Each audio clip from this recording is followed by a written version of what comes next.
This is Shane, and I said, oh, right off the bat. I'm here with Frank. He's over there. So is Decoy. I'm also here with Julie Hiner. She is our, and when I say our, I mean Frank's Haunted Book Society, our feature author for November 2025. Her novel, Final Track, was our read for this month. And we are going to ask some random chaotic questions because I forgot my question was.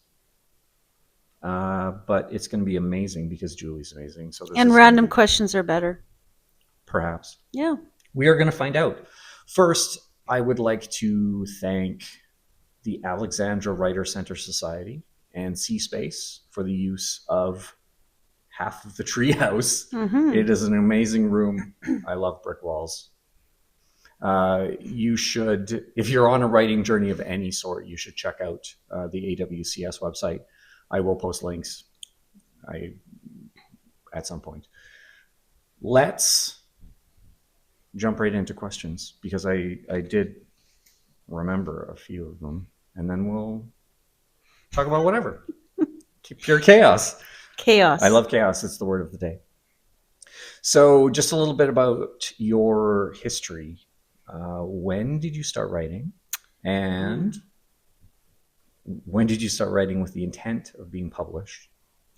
I loved writing, especially in high school, and reading. Then I went down a computer science journey, and all the writing and reading was very technical. I found I didn't have capacity, energy, time to read fiction. So at some point in my life, my first book is a nonfiction book about anxiety, fear, finding yourself. So I found myself on the side of a mountain on a bike when I was the least athletic person in the world. So that was quite a journey. So I just thought, you know what, other people can find themselves too. And that was really fun. That's a fundraiser. I still have that book. Mm-hmm. After I wrote that book, and that's actually when I learned about AWCS and When Words Collide and got immersed in the writing community and learned a lot, met a lot of cool people, thought, wow, this is awesome. I learned how to put that, I had the book written, I had it edited. I didn't know how to make a book. Like, how do you make a book? So I learned how to make a book from When Words Collide. Loved the process so much, thought, I wonder if I can write a novel. And I just actually was at a point in my life where I had an opportunity to try something different. And I was ready for it. And so I kept going to When Words Collide. That's where I first saw a 2-hour talk by Detective Dave Sweet on how they conduct homicide investigations. And I'd always been obsessed with serial killers, true crime, detectives. So then I thought, I'd really like to see if I can write a novel. I guess it's going to be about detectives and serial killers. And that's when I started. And I gave myself 2 years to write, edit, publish after doing enough research that I was fairly certain I was going to go down the self-publishing path, because at that time it was either Big Five or self. The small to medium weren't as fruitful and available as they are now. Mm-hmm. So I just wanted to see if I could write a novel. And what happened is it's a lot of work. I learned a lot, and then I just kept writing, and I just didn't stop.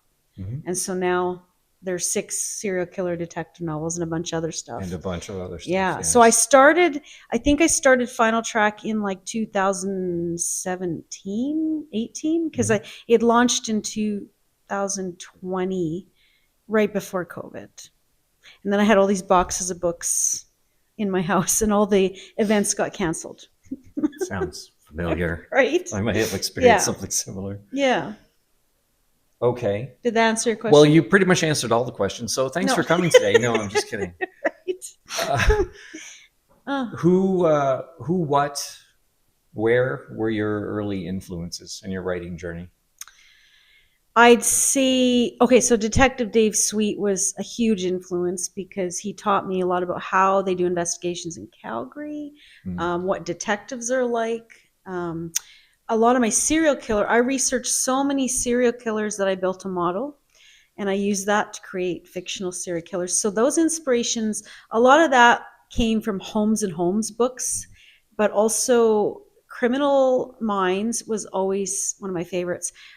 Mindhunter was one of the biggest inspirations for my serial killers, because that first season, when they emulate the actual interviews that John Douglas did with those serial killers, it the cold dripping from that person and the way they talk about killing, and I just thought, wow, that's terrifying. I want to be able to write a character like that. Yes. So I watched that first season several times and took notes, and that was one of the biggest. There's many inspirations for my serial killers, but that was one of the biggest ones. Absolutely. Yeah. I need to rewatch because I hear that they're making season 3. I don't know when it's going to be. Well, it's supposed to be coming, but I'm not sure when. Yeah. Probably 26, 27 Yeah. at this point. Now, I know a little bit because I know you. Do you? Well, a little bit. Just joking. What other creative endeavors do you like to get into? Obviously, as being on a self-publishing journey, it's just part of the gig. You have to do certain things yourself, or you have to find someone else to do them. Yes. What other creative things in the self-publishing or elsewhere, outside of books, outside of writing, do you like to focus on in your life?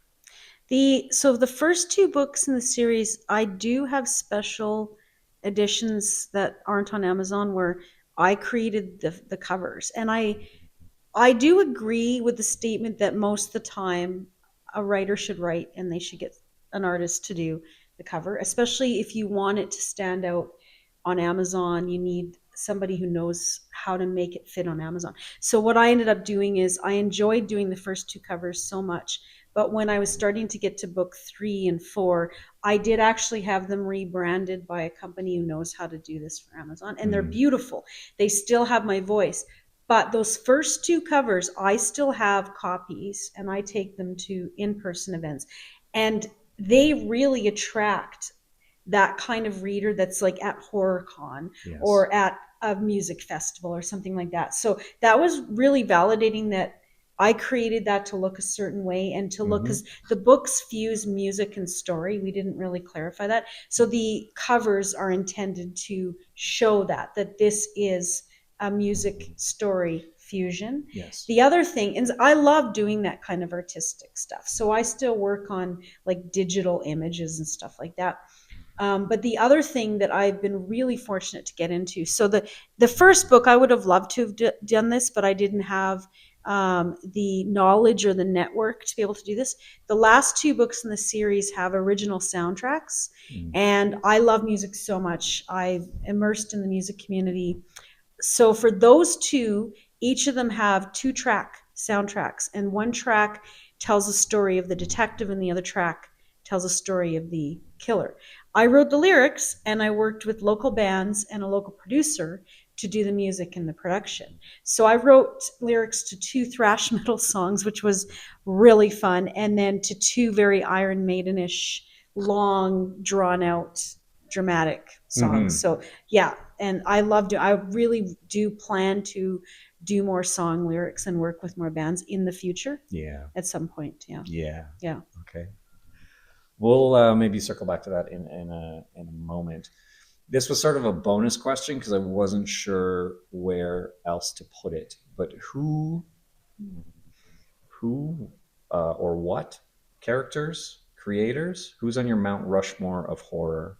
Oh, like, I have to read them. I have to have the books. My favorites. Yeah, and it could be authors. It could be directors, actors, fictional characters. Who you just need them in your life. Well, I don't know if I need the actual person in my life, but like, I mean, I don't want to creep them out. But for authors, I'd say Christopher Triana, because he is an extreme horror author, but his character development is incredible. He can write, and he writes different characters in every book, like a 50-year-old woman or a teenage girl, and you think, like, was this guy a 50-year-old woman at one point? Because he writes that character so well, and the stories themselves, his premises are very different from book to book, and he just nails the story. Like, I've read some of these books more than once, and I own them, and I will probably keep reading them over and over. I just think he's an incredible author. Mm-hmm. I also would have to put Rob Zombie up there, because Rob Zombie he has written books. He's a heavy metal musician. He's a filmmaker, so he writes the movies, directs the movies. One of my favorites is House of Thousand Corpses, which actually, that family of killers is based off a real family. Oh, I mean, yes. of course, he takes liberties and he goes over the top, but I looked them up and they were pretty creepy. Mm-hmm. So he's really creative. He has talents in many areas, and I just think he conveys this, like, energy of fun. Like, if you watch his videos or watch him in an interview, like, I think he just has so much passion for what he does. He doesn't take himself too seriously, yet Yeah. he's really successful because he's really creative. Mm-hmm. I'm sure there's more. Those are the two that come to mind right now. No, absolutely. Yeah. That's awesome. So let's move on to Final Track and the Detective Mahoney series. Final Track is book 1. Mhm. I think you might have dug into this earlier, but why serial killers? Okay, so with horror, a lot of people say you should write what you know, Mhm. write what you're scared of. And to me, part of the definition of horror is, what are you afraid of? Like, if you're going to write something that has the emotion that's going to make your reader scared, you probably, to me, feeling scared thinking about it while I'm writing it is going to help me put that fear onto the page. Mhm. Also, I do think serial killers are one of the scariest things ever, because they do exist. They're real human monsters. They're not made up monsters. And there's just this obsession for me, and I'm not alone in this, with the why. Like, why did their brains, because they do have things that are different than other humans. There are different things going on, the psychology behind it, and they are the way they are. And it's like, you just are fascinated but horrified with, how can somebody be like this? Like, how can somebody kill 100 people and not be able to stop? So it's fascinating and terrifying. And I like I like digging into the psychology behind it, but also with the investigation, the homicide investigation, I love digging into the forensics and the timelines, and just that whole investigative side of things is really, it's fascinating to me. So I guess I really enjoyed doing all that research and keeping track of all the timelines and everything. Like, Well, yeah, I it was was gonna really say, fun. So and my next question is about research. Again, you did kind of touch on a little bit, but how, if you had to guess, how many hours oh my have you gosh, put into yeah. research? Because I'm sure it wasn't just, okay, you said you built your model. I'm sure it didn't stop there necessarily. No, the model keeps going. Yeah. Yeah.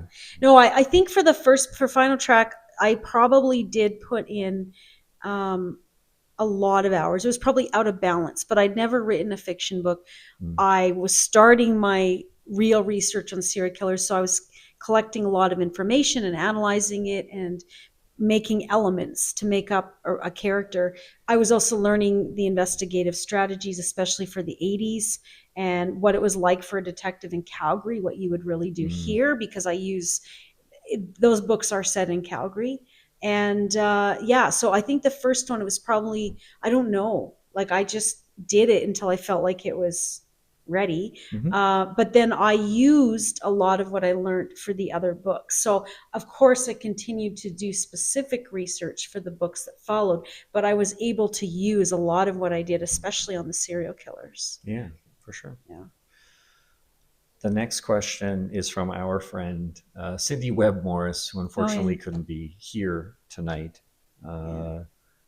She wanted to know, have you ever met a serial killer or someone that you thought could be?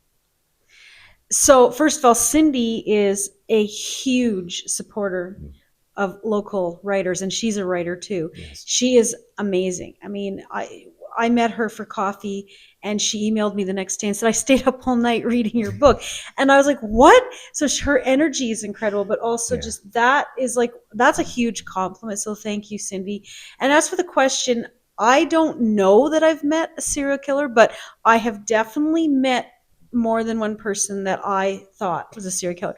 And one that comes to mind is my husband and I were at this concert at the Saddle Dome, and we were sitting, so we were in the seated area. And this guy next to me, like, both my husband and I thought this is weird because he's alone. Who cares? I go alone a lot of places, but it was the way he wasn't even watching the concert. And this was a big name. Okay. So you don't just pay and not come and watch the music. He was watching, because we were like on the side and the stage was up there. He was watching all the people. And there was something about the way he was fixated on these people and his mannerisms that just said to me, like, I wouldn't go anywhere with this guy. And I don't know if it had something to do with what I was writing. And, I'm writing somebody who's looking at a crowd looking for a victim. But my husband was also like, whoa, what's wrong with that guy? I'm like, I don't know, but don't go anywhere with him. So, I mean, apparently only like 1% of murders are by serial killers. So they aren't literally everywhere, but I think the thing is that a lot of them are able to fit into society so well that in the back of your mind, especially after researching this stuff, you think, well, who around me is a serial killer? So definitely there's 100 people in a room. No, I'm just kidding. That's not how that works. Maybe, I don't know. Did you use that situation in any writing projects? No. I mean, as awkward as he wasn't as interesting as the killers I've used to get inspiration. So, and I guess what you find interesting is it's dependent on you. So, absolutely. Yeah. Okay. Switching gears, but not really. Why hard rock, metal, all of the iterations? Why is it so important in your life that you I mean, I'm not saying you shouldn't have, but to bring it into all of your writing, it's amazing because you've woven it into most of your books, not all of them, of course, but pretty much all of them. Pretty much, but it's obviously very important to you. Yeah, and that's such a good question because I will tell you, when I wrote Final Track, I didn't know there were going to be more books. I was just trying to see, can I write a novel? And I wanted to write a serial killer. I wanted to write a detective. I was doing all this research. And I just remember all these moments, I'm soaking in the tub or I'm having some time out. And I'm like, why? Like, I can't write a murderer who's obsessed with 80s rock singers. I can't have murder scenes that look like 80s metal videos. This is so ridiculous, Julie. What are you doing? Like, I seriously, I just felt like I couldn't do it. But every time I tried to write this book, that's what was coming out. And I had several people in my life, other authors that had written books in Calgary that said, you need to follow your voice. And like, okay, you know what? I'm just going to write this and do it. And I didn't know there were going to be more books. But then what happened is I realized, like, people listen to podcasts. I really don't, because I either read or listen to music. If I'm going to listen to something, it'll be music. I love music so much. I have since when I was young, it was my Walkman and my book. That's what I always had with me. And I go to a lot of live music. So I guess why the 80s thing is, I mean, that was a time in my life that I just really remember. When you're of a certain age, you really remember. But also, it was so dramatic. The men looked like women, and my character has struggles with his identity. And just everything was so dramatic. There was so much emotion. And it just made sense that this book, it was going to be really emotional. The killer was emotional. The detective is emotional, even though he stifles it all down. And it kind of just, the vibe really worked. And then I had this book launch in Verns, which is like one of the diviest places in Calgary. Someone said, Julie, you need to have this there. It's the perfect vibe. And he was right. And everybody that came, I think at first they were like, oh my God, what am I doing here? Am I going to die? But then they realized, oh yeah, this is like the vibe of the book. And so from there on, I realized, okay, this is it. This is the thing. And I took years to build up the heavy metal music book launch party. And now people, that's what they expect. And they come to it. And I have a good venue. I have good relationships with people in the city where I can do this kind of thing. And yeah, and so now the bands are part of it. The venues are part of it, and people come and they say they have a good time. So I've experienced a couple myself. Yeah, it's true. You have. Absolutely. I know in later books you actually created music, but even from Final Track, you set a soundtrack or you've got a playlist for each book. Yep. Is there a favorite song on the soundtrack or one that you wished you had included?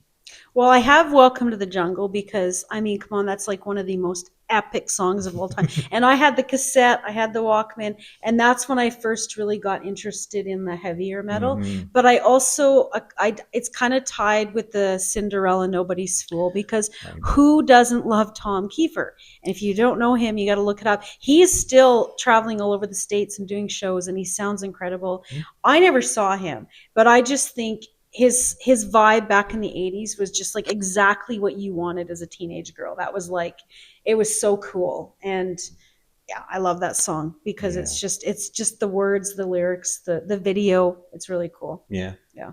I'm going to have to revisit that. But when you were saying that was what every teenage girl wanted, I actually think there was a guy in my high school that probably tried to emulate that. Oh, probably. There wasn't very many of the kind of the rocker guys there, but there was like a guy in, anyway. Nice. Memories. Good for him. So with Final Track, you did mention it was initially going to be a single book. What came first, Detective Mahoney or the serial killer? I'm trying to remember.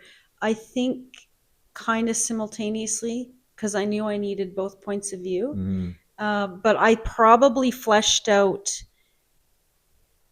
I think I fleshed out the detective first because I distinctly remember going into the killer's head, and it wasn't an easy process for me the first time. Mm-hmm. But in my subsequent books now, I tend to flesh out the serial killer first because that kind of drives the whole, like what the murder scenes look like. Mm-hmm. And where they are and why that kind of drives the whole story. Yes. And so then what the detective is going to do comes after for me now. But I think the first one, I didn't know what I was not comfortable. I think I just needed to start with something a little more logical, even though it turns out my detective really isn't totally logical. Anyways, I assumed he would be because he was a detective, but he's not. And as the books progress, he's less and less. Fair enough.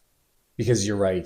There is a lot of emotion, tied into the investigation, but tied into how he's interacting with everyone around him as well. Yeah. Yeah. Yeah. And I'm sure he's a tender soul. That's pretty sweet. We already answered that one. So I am excited to read onward. Acid Track is next, correct? Yes. Yeah. And I'm just going to wing it here. You do lead at the end of Final Track. It leads directly into Acid Track. Yeah, it does. I'm going to assume that most of the characters from Final Track continue on as far as we know someone very particular. I don't want to spoil it for anybody. No, but there's a strong connection between 1 and 2. Yes. That's why I recommend people like character development. They just read 1 and then 2. Yes. There's a lot that goes in from 1 to 2. Yeah. And I just basically at the end, there's a scene where you're like, oh, there's something else is going to happen here. Right. And I guess I just had this vision like, oh, that's the next killer, and it's so tied into what happened in the first one. I just put it in at the end as a teaser, kind of. Mm-hmm. And then also because then I'd have to write the next one. I think I was already writing the next one, because once I finally allowed myself to just write, I didn't want to lose that. So I just kept, as I was doing like all the editing and stuff, I just kept writing the second one. So I was already into it. So. And sometimes that makes sense. Yeah. You don't lose it, especially It did. when it's carrying forward exactly the way that it does. Are there any characters maybe that don't make the transition to book 2, or maybe even book 3, or are there anybody that maybe comes back later in the series? I don't know if that's maybe asking for spoilers. No, it's, I think like his team, the detectives team, a lot of them he's carries over into the second one. Yes. In the third one, and this doesn't spoil it because it's in the blur, but in the third one, he actually does go to Toronto. So it starts in Calgary. He goes out to Toronto because he's called back to a case that's alluded to. It's alluded to in the first one that he's haunted by this case that was never solved. So in the third one, he does go back to Toronto. So then there's new characters because of the fact that he's there and he's working with that team. Yes. And so he kind of has to leave his team behind here. But then also 4, 5, and 6. So 1, 2, and 3 are set in the late 80s, and it's Detective Mahoney Sr. He's a bit of an old school guy. And then the next 3 are actually in the 90s, and now it's his daughter that's the detective. So there's a whole new set of characters, and she kind of blasts through friends, sexual partners in crime. Like there's a lot more things. There are a lot more things that happen to her team. A different dynamic. Yeah. Well, and things that happen. So yeah. Fair enough. Yeah. So you brought up Toronto. Yeah. Is this the pink boots, blonde hair that keeps dancing through his mind? Is that, or is it a different situation? No, that was like the little girl in the past at the first murder scene in the first book. Yeah. There was a little girl with her dog, and I think he was kind of projecting like her boots and her hair onto all these like corpse faces that he saw. So, but it is young girls, so I mean, I guess it depends how you interpret it. It could literally be he is seeing a girl from from that old case. Absolutely. Yeah. And I'm sure that was obviously it was a traumatic experience for him, and it's sticking with him. So it does maybe affect how he's moving forward with some of these cases. Yes. I think for him, not so, and again, this is just in the blurb on the back of the book, so it's not ruining anything, but the premise of the third book is that there's these young girls that get found and they're drained of blood. And it's a very gothic type detective story. So he was haunted by the fact that there's all these young girls dying and they never solved it. And it just never left him, because he saw these young girls and he saw their bodies and what happened to them, and he never let it go. Yeah. I mean, those images, like some of the stuff I learned that detectives actually see in real life, how those images must cling to their head. It's just terrifying. Well, and I think I had sent you a link recently about one of these conversations with the killer type documentaries. Yes. And that's what really, I'm not seeing any of these things, but you're hearing firsthand. And that's always something that goes through my mind is, and I think you even said this in the book, where it's affecting the victim, their family, the detective, and the crew that are investigating, but also anybody else who might have seen this. If there's some of the finds maybe were a little bit public, so you don't know eyewitnesses or things like that, it doesn't always get talked about. No, it doesn't. How it affects everybody involved. Like, if you guys remember, if anybody listening remembers Robert Leeming from Calgary, now this was before COVID, I think, but within the last 10 years, but he had killed his 22-year-old girlfriend, or she was in her 20s, and I think her baby was like 22 months old. Mhm. And he killed them both, and he left them. Now it turns out, I'm trying to remember it, they thought it was near Bragg Creek, and I can't remember where it actually was, but they did find those bodies, and this is all public information. But can you imagine, like, the detectives were actually relieved they found a body because now they have a case, but now all of these men and women have seen this dead baby, and you go home now for dinner or whatever. It's like, I can't imagine. I write fiction. I don't actually see this. I can't imagine what that would be like, or how you would process that. Yeah. Wow. So yes, we have serial killers in Calgary. I was gonna say. No, it happens. Like we had Great. Garland, if you remember him. Right. Yeah, the grandparents and the 5-year-old Well, that was grandchild. They were out near, found out near Airdrie. Well, yeah, his parents. So Garland was on his parents' acreage. Yes. And that's where the bodies were. Yeah. Yeah. Yeah. Yeah.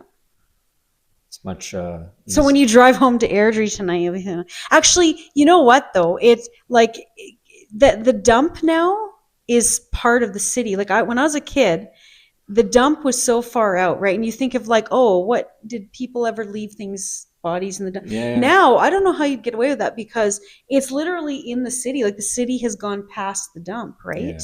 Well, it's a little more organized than it used to be.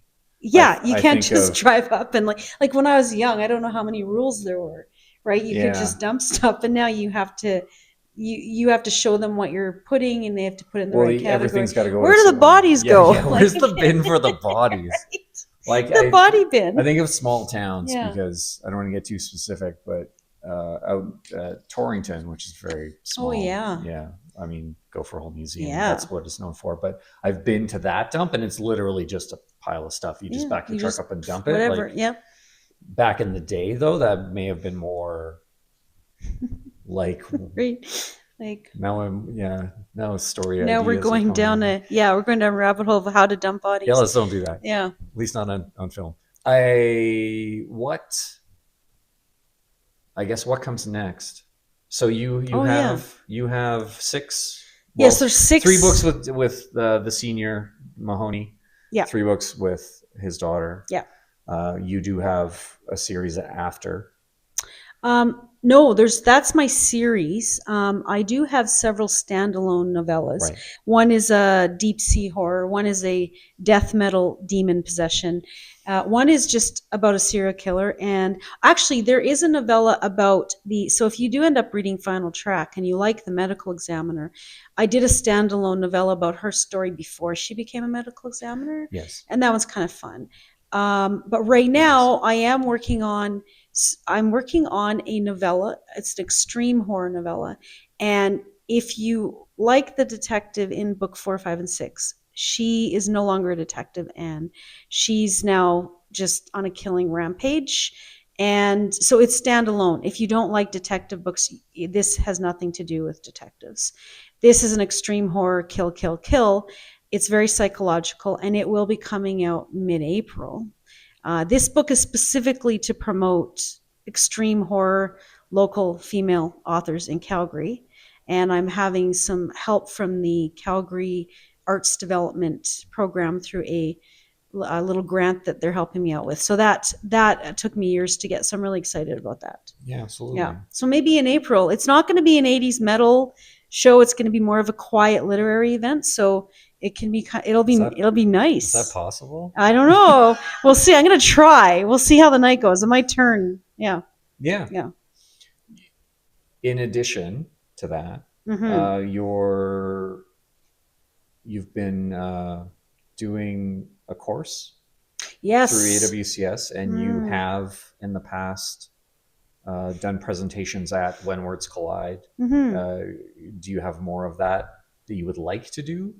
Definitely. I have loved presenting at When Words Collide. The first time I did it, I was terrified, but it turns out that I've learned a lot from other people. It's nice to give back. Last When Words Collide, which is our local massive readers and writers conference, it's brilliant. I was able to do a presentation on extreme horror, which I was really glad to have that. Like we had about 40 people, and they were writing and writing. It was really cool. And then right now I'm wrapping up a 4-week course through AWCS on writing through the eyes of a serial killer based on all that research I did in the model. And I feel like it's being really well received, and the group, they're all walking away having quite a bit of writing done actually, and characters quite well developed. So if the feedback is good, then I'd like to run that again, because I think it's a very niche thing and there's an interest. But now that I'm learning how to teach in that format, I think there's other things I would like to do. And I don't know what the topics specifically would be, but it's really great being part of that community and being able to do something really constructive with all the things that I've learned. So yeah. That's amazing.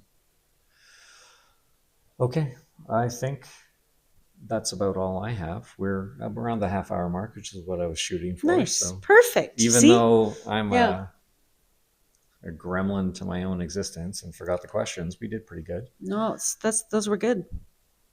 I mean, first off, thank you. I'm going to not try and get too weird. Get weird. No, I appreciate you. I appreciate you as a friend and for helping me do this weird thing with Frank and Decoy. And Shelly's over there. Hi, Shelly. The best place for people to follow you along, I'm assuming it's the website, and then that filters out to everything else? Yeah, it's just killersanddemons.com. It's Killers and Demons on Instagram, on Facebook, because I write about killers and demons. So it's pretty straightforward. But yeah, follow along. I mean, I love to try and do little mini videos sometimes, but I often share like things about true crime and things about heavy metal, and I share other people's books and music and events that are going on. So yeah, follow along. Yes. And thank you to Shane, because he is doing a huge thing here to support local indie authors, and it's just what an opportunity. So thank you to you too. You're welcome. I don't know. Gonna make him blush and cry. Yeah, a little bit. Yeah, don't make me cry on camera, please. Okay. I just would like to add to that playlist. I want to say soundtracks. Well, the soundtracks are there too. So if you go to my website, I've got a playlist on Spotify for every book. Now, the intention is, now that I have this wonderful local producer who is extremely generous and loves to do this, I would like to go back and do something very 80s metal for the first 3 books, and maybe have like a special celebration for that. Just so you know, he is a fantastic drummer with the local band Osiren, and they are incredible. So look them up too, because he will probably be playing drums on a track that's going to go with the new Extreme horror book. Because what I didn't mention is it's very Black Label Society. 2001 Black Label Society. So we're probably going to do a nice little cover track to go with that. And he's going to do the drums. It's going to be amazing. Yeah. So yeah, check that out. Exciting. Yes. I know from my own research and just poking around, everything's on the website. So go to killersanddemons.com. Yeah. Is there anything else you would like to throw in there? If you are writing and you're not sure if what you're writing is too weird, but your voice is telling you to write it, just write it. Because like, honestly, I still have moments I'm like, I don't know what I'm doing. But then people come up to me at events, or like where I'm selling books or at conferences, and they remember the look and feel. And if it is something they enjoyed, it sticks with them. So even if you're very niche, you have a group out there that's going to love this. And it's your art, it's your expression. So listen to your voice and stick with it. That's what I say. That is amazing advice. Yeah. Thank you. I hope so. No, I hope so. It's true. We have to keep going, especially this day and age. We just need to keep going. We do. And we need to be whatever our authentic voice is, even if you're still trying to figure it out. Exactly. Yeah. Awesome. Thank you. Thank you again. Thank you to AWCS. That's the Alexandra Writers Centre Society. Thank you to C-Space. Thank you. Thank you, Shelly. Giant hand. Thank you, Shelly. Thank you, audience here. For everybody who's watching. Follow Frank. Yeah. It's pencilandpaper.ca, which will take you to Instagram, Facebook. The Substack is the best way to follow along with the book club. I'm excited to keep this going. So thank you. Thanks, Frank. Bye.